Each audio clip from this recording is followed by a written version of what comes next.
ಚಾಮರಾಜನಗರ ಸುನಿಲ್ ಬೋಸ್ ಕಾಂಗ್ರೆಸ್ನ ಅಭ್ಯರ್ಥಿ, ಬಿಜೆಪಿಯಿಂದ ಬಾಲರಾಜ್ ಕೊಳ್ಳೇಗಾಲದ ಮಾಜಿ ಶಾಸಕ. ಸುನಿಲ್ ಬೋಸ್ಗೆ ಮೊದಲ ಚುನಾವಣೆ ಇದು. ಹೌದು. ಮಗನ್ ರಾಜಕಾರಣಕ್ಕೆ ತರಬೇಕು ಅಂತ ಬಹಳ ಒದ್ದಾಡಿದ್ರು. ಬಟ್ ಕಾಂಗ್ರೆಸ್ ಚಾಮರಾಜನಗರದಲ್ಲಿ ಪ್ರಬಲವಾಗಿದೆ. ಕಾಂಗ್ರೆಸ್ ಇತರ ಪಕ್ಷಗಳು ಕೂಡ ಇಲ್ಲಿ ಪ್ರಬಲವಾಗಿದೆ. Hagalavadi Shivanna I think 2004 JDS ಇಂದ MP ಆಗಿದ್ರು. ಶ್ರೀನಿವಾಸ್ ಪ್ರಸಾದ್ ಇಲ್ಲಿ ಪಾರುಪತ್ಯ ಸಾಧಿಸಿದ್ರು. ಶ್ರೀನಿವಾಸ್ ಪ್ರಸಾದ್ ಕಳೆದ ಬಾರಿ MP, ಅದು 1,500 ಓಟಲ್ಲಿ ಬಿಕಾಸ್ ಆಫ್ ಧ್ರುವ ನಾರಾಯಣ್. ಹೌದು, ಧ್ರುವ ನಾರಾಯಣ್ 1,500 ಓಟಲ್ಲಿ ಸೋತಿದ್ರು. MLA ಚುನಾವಣೆ ತೀರ್ಕೊಂಡು ಅವ್ರ ಮಗ ಈಗ ನಂಜನಗೂಡು MLA. ಹೌದು, ದರ್ಶನ್. ಆದ್ರೆ ದರ್ಶನ್ ಸುನಿಲ್ ಬೋಸ್ಗೆ ಟಿಕೆಟ್ ಬೇಕು ಅಂತ ಪಟ್ಟಿಡ್ ತಗೊಂಡ್ ಬಂದ್ರು ಮಾದೇವಪ್ಪ. ಈಗ ಗೆಲ್ಲಿಸಬೇಕಾದಂತ ಅವಣೆ 8 ವಿಧಾನಸಭಾ ಕ್ಷೇತ್ರ ಬರುತ್ತೆ ಇದರಲ್ಲಿ. ಆ 8ರಲ್ಲಿ 7 ಕಾಂಗ್ರೆಸ್, 7 ಕಾಂಗ್ರೆಸ್, 1 JDS. ಹೌದು, ಹನೂರು. ಹೌದು. ಬಿಜೆಪಿ ಶಾಸಕರೇ ಇಲ್ಲ. ಆದ್ರೆ ಬಿಜೆಪಿಗೆ ಈ ಕ್ಷೇತ್ರ ಇದೆ. ಹೆಂಗಿದು ಆರಾಮಾಗಿ ಬೋಸ್ ಮಲ್ಕಂಡೆ ಗೆಲ್ಬಹುದಲ್ಲ ಮನೇಲಿ. ಸುನಿಲ್ ಬೋಸ್ಗೆ ಬಿಜೆಪಿಗರಷ್ಟೇ ಅಲ್ಲ, JDSನವ್ರದ್ದು ವಿರೋಧ ಇದೆ. ಹೌದು. ಜೊತೆಗೆ ಕಾಂಗ್ರೆಸ್ದೇ ವಿರೋಧ ಇದೆ. ಧ್ರುವ ನಾರಾಯಣ್ ಕೊಳ್ಳೇಗಾಲದ ಮಾಜಿ ಶಾಸಕನೂ ಹೌದು. ಧ್ರುವ ನಾರಾಯಣ್ ಪುತ್ರ ದರ್ಶನ್ ನಂಜನಗೂಡಿನ ಹಾಲಿ ಶಾಸಕರು ಹೌದು. ಹೌದು. ಶ್ರೀನಿವಾಸ್ ಪ್ರಸಾದ್ ಬಂದು ಮಾದೇವಪ್ಪನ ಮಗನ್ ಗೆಲ್ಸ್ಬೇಕು ಅಂತ ನಿಂತ್ಕೊಂಡ್ರೆ ಬಹಿರಂಗವಾಗಿ ಗೆಲ್ಲಿಸಬಹುದು. ಹೌದು. ಅದರ ಹೊರತಾಗಿ ಇವತ್ತು ಸುನಿಲ್ ಬೋಸು ಕೇವಲ ಬಿಜೆಪಿ ಬಾಲರಾಜ್ ಅಷ್ಟೇ ಫೇಸ್ ಮಾಡಬೇಕಿಲ್ಲ. ಸುನಿಲ್ ಬೋಸ್ಗೆ ಮಹಾದೇವಪ್ಪ ಒಂದು ಒಳ್ಳೆ ಹೆಸರಿದೆ. ಹೌದು. ಅದೇ ಅದಕ್ಕೆ ಆ ಕಾರಣಕ್ಕೆ ಡಿಲೇ ಆಗಿದ್ದು ಟಿಕೆಟ್. ಮಹಾದೇವಪ್ಪ ಆದ್ರೆ ಗೆಲ್ಬಹುದು, ಬೋಸ್ ಆದ್ರೆ ಕಷ್ಟ, ಒದಾಡಬೇಕು, ತಿನ್ಕಾಡ್ಬೇಕು. ಬೋಸ್ ಬಗ್ಗೆ ನೆಗೆಟಿವ್ ಅಂಶಗಳಿದೆ. ಬೋಸ್ನ ಜನ ಅಪ್ಪಿ ತಬ್ಬಿ ಮುದ್ದಾಡ್ಕೊಂಡಿರಲ್ಲ. ಬೋಸ್ ಒಂದಷ್ಟು ಆಕ್ಟಿವಿಟೀಸ್ ನೆಗೆಟಿವ್ ಅನ್ನೋ ಲೆಕ್ಕಾಚಾರಕ್ಕೆ ಇಷ್ಟೆಲ್ಲ ಆಗಿದ್ದು ಟಿಕೆಟ್ ವಿಷಯ ಬಂದಾಗ. ಅಂಡ್ ದರ್ಶನ್ ಧ್ರುವ ನಾರಾಯಣ್ ಸಹಿಸಬಹುದೇನೋ, ಬಟ್ ಧ್ರುವ ನಾರಾಯಣ್ ಬೆಂಬಲಿಗರು ಯಾವುದೇ ಕಾರಣಕ್ಕೂ ಸುನಿಲ್ ಬೋಸ್ ಪರವಾಗಿ ಚುನಾವಣೆ ಮಾಡಕ್ ರೆಡಿ ಇಲ್ಲ, ಮಾಡಲ್ಲ ಅಂತ. ಸುನಿಲ್ ಬೋಸ್ ಪರವಾಗಿ ಧ್ರುವ ನಾರಾಯಣ್ ಬೆಂಬಲಿಗರು ಚುನಾವಣೆ ಮಾಡಕ್ ರೆಡಿ ಇಲ್ಲ. ಕಾರಣ ಇಷ್ಟೇ, ಧ್ರುವ ನಾರಾಯಣ್ ಪುಣ್ಯಾತ್ಮಗೆ ತೊಂದರೆ ಕೊಟ್ಬಿಟ್ರಿ ಇವರೆಲ್ಲ ಅಂತ.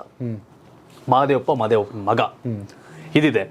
ಅಂಡ್ ನಿಮ್ಗೆ ಗುಂಡ್ಲುಪೇಟೆ ಬಂದಾಗ ನಿರಂಜನ್ ಸೋತಿರ್ಬಹುದು. ಗಣೇಶ್ ಪ್ರಸಾದ್ ಹೊಸ ನಿರಂಜನೆ 50-50 ಆಟಗಳಿದೆ, ನೋ ಡೌಟ್. ನಿಮ್ಗೆ ಚಾಮರಾಜನಗರ ಬಂದಾಗ್ಲೂ ಸೇಮ್ ಅದೇ ಕತೆ. ನಿಮ್ಗೆ ಹನೂರ್ ಹೋದಾಗ ಒಂದ್ ಸ್ವಲ್ಪ JDS ಬಿಜೆಪಿಯಿಂದ ಅದೇ ಲೀಡ್ ತಗೋಬಹುದು. ಕೊಳ್ಳೇಗಾಲ ಮಹೇಶ್ ಮಾಡ್ತಾ ಇದಾರೆ, ಲಿಂಗಾಯತ ಲೆಕ್ಕಾಚಾರದಲ್ಲಿ ಇದ್ದಾರೆ. ನಾನು ಆಗ್ಲೇ ಹೇಳಿದೆ, ಧ್ರುವ ನಾರಾಯಣ್ ಅವರ ಶಕ್ತಿ ಇಡೀ ಕ್ಷೇತ್ರಾದ್ಯಂತ ಇದೆ. ಆದ್ರೆ ಕೊಳ್ಳೇಗಾಲ ಮತ್ತು ನಂಜನಗೂಡು ನೆಕ್ಸ್ಟ್ ಲೆವೆಲ್ಗಿದೆ.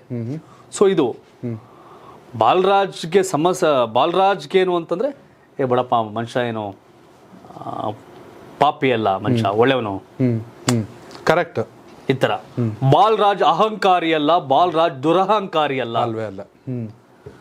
ಅದೇ ಬರ್ತಿರೋದು ಕ್ಯಾಂಡಿಡೇಟ್ಗಳಲ್ಲಿ.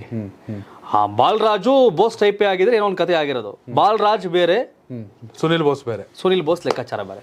ಚಾಮರಾಜನಗರ JDS ಒಟ್ಟು ನಿಮ್ಗೆ ಗೊತ್ತಿರಲಿ, HD ಕೋಟೆ, ಟಿ ನರಸೀಪುರ ಹಿಂಗಿದೆ, ಅನೂರು. ಈ JDS 1-1.5 ಲಕ್ಷ ಓಟು, ಬಿಜೆಪಿಗೆ 0.5% ಅರ್ಧನಾರ ಸ್ವಿಚ್ ಓವರ್ ಆಗುತ್ತೆ. ಬೋಸ್ಗೆ ಕಾಂಗ್ರೆಸ್ ಅಲ್ಲೇ ಓಟ್ ಸ್ಪ್ಲಿಟ್ ಆಗುತ್ತೆ ಅಂತ. ಹೌದು. ಆಗಲೇ ಧ್ರುವ ನಾರಾಯಣ್ ಕಾರಣಕ್ಕೆ, ಈ ಕಾರಣಕ್ಕೆಲ್ಲ ಇದೆ. ಬಟ್ ಟಫೆಸ್ಟ್ ಈಸಿಯೆಸ್ಟ್ ಕ್ಷೇತ್ರ ಅನ್ಸಿತ್ತು ಇದು. ಬೋಸ್ ಅನ್ನೋ ಕಾರಣಕ್ಕೆ ಟಫೆಸ್ಟ್ ಕ್ಷೇತ್ರ ಆಗುತ್ತೆ. ಮಾದೇವಪ್ಪನವರಾಗಿರೋ ಈಸಿ. ಅವರು ನಾನು ಮಂತ್ರಿ ಇದೀನಿ, ನಿಂತು ಗೆದ್ದು ಬಿಟ್ರೆ ಮಂತ್ರಿಗಿರಿ ಹೋಗುತ್ತೆ, ಮಗನ್ಗೆಲ್ಲ ಮಾಡಬೇಕು. ಹೌದು. ಅವರು ಪ್ರಕಾಶ್ ಹುಕ್ಕೇರಿ ನೆನಪು ಮಾಡ್ಕೊಂಡು ನಿಲ್ತಾ ಇಲ್ಲ ಅಷ್ಟೇ. ವೀಕ್ಷಕರೇ, ಚಾಮರಾಜನಗರದ ಸಂಸದರು ಯಾರಾಗಬೇಕು? ಬಾಲರಾಜ್ ಅವರ, ಸುನಿಲ್ ಬೋಸ? ಕಾಮೆಂಟ್ ಮೂಲಕ ತಿಳಿಸಿ. ಯಾರು ಪ್ರಧಾನಿ ಆಗಬೇಕು? ನರೇಂದ್ರ ಮೋದಿ ಅವರ, ರಾಹುಲ್ ಗಾಂಧಿನ? ಕಾಮೆಂಟ್ ಮಾಡೋದನ್ನ ಮರಿಬೇಡಿ. ಧನ್ಯವಾದಗಳು. ಇದು ಕರ್ನಾಟಕ ಟಿವಿ, ಕನ್ನಡಿಗರ ಧ್ವನಿ. ಜನ ಪ್ರತಿದಿನ ಟೈಮ್ ಸರಿಯಾಗಿ ಊಟ ಮಾಡ್ತಾರೋ ಬಿಡ್ತಾರೋ, ಆದ್ರೆ ಪೊಲಿಟಿಕಲ್ ಟ್ರೆಂಡ್ ಏನಿದೆ ಅಂತ ಪ್ರತಿದಿನ ಪ್ರತಿಕ್ಷಣ ಕಾಯ್ತಿರ್ತಾರೆ. ಕರ್ನಾಟಕದ ಅಖಾಡದಲ್ಲಿ ಯಾವ ಅಭ್ಯರ್ಥಿ ಅಬ್ಬರಿಸಿದ್ರು, ಮತ್ಯಾವ ಅಭ್ಯರ್ಥಿ ತತ್ತರಿಸಿದ್ರು ಅಂತ ನೋಡೋಕೆ ಕಾತರದಿಂದ ಕಾಯ್ತಿರ್ತಾರೆ. 28 ಕ್ಷೇತ್ರಗಳ ಪ್ರತಿದಿನದ ಪಬ್ಲಿಕ್ ಪಲ್ಸ್ ಏನು, ಪ್ರಚಾರದಲ್ಲಿ ಯಾರ ಮುಂದೆ ಯಾರ ಹಿಂದೆ, ಎಲ್ಲ ಮಾಹಿತಿಯನ್ನ ನಾವು ಕೊಡ್ತೇವೆ. ಕರ್ನಾಟಕ ಕುರುಕ್ಷೇತ್ರ 28 ಕ್ಷೇತ್ರಗಳ ಡೈಲಿ ನ್ಯೂಸ್ ಪ್ರತಿದಿನ ರಾತ್ರಿ 8 ಗಂಟೆಗೆ ಯೂಟ್ಯೂಬ್ನಲ್ಲಿ ಕರ್ನಾಟಕ ಟಿವಿ ಅಂತ ಸರ್ಚ್ ಮಾಡಿ, ನಂತರ ನಮ್ಮ ಕರ್ನಾಟಕ ಟಿವಿ ಸಬ್ಸ್ಕ್ರೈಬ್ ಮಾಡಿ. ಸಬ್ಸ್ಕ್ರೈಬ್ ಆದ್ಮೇಲೆ ನಿಮಗೆ ಹೋಮ್ ಪೇಜ್ ಬಂದರೆ ಕಮ್ಯುನಿಟಿ ಅನ್ನೋ ಆಪ್ಷನ್ ಸಿಗುತ್ತೆ. ಈ ಕಮ್ಯುನಿಟಿ ಆಪ್ಷನ್ ಕ್ಲಿಕ್ ಮಾಡಿದ್ರೆ ನಿಮ್ಮ ಕೆಳಗಡೆ 28 ಲೋಕಸಭಾ ಕ್ಷೇತ್ರಗಳ ಒಂದು ಪೋಲ್ ಕ್ರಿಯೇಟ್ ಮಾಡಲಾಗಿದೆ. ನೀವು ಹೋಗಿ 28 ಕ್ಷೇತ್ರಗಳಲ್ಲಿ ಯಾರು ಗೆಲ್ತಾರೆ, ಯಾರು ಗೆಲ್ಲಬೇಕು, ನಿಮ್ಮ ಸಪೋರ್ಟ್ ಯಾರಿಗೆ ಅಂತ ಅಲ್ಲಿ ನೀವು ಕ್ಲಿಕ್ ಮಾಡ್ಬೋದು, ಅಂದರೆ ವೋಟ್ ಮಾಡ್ಬೋದು.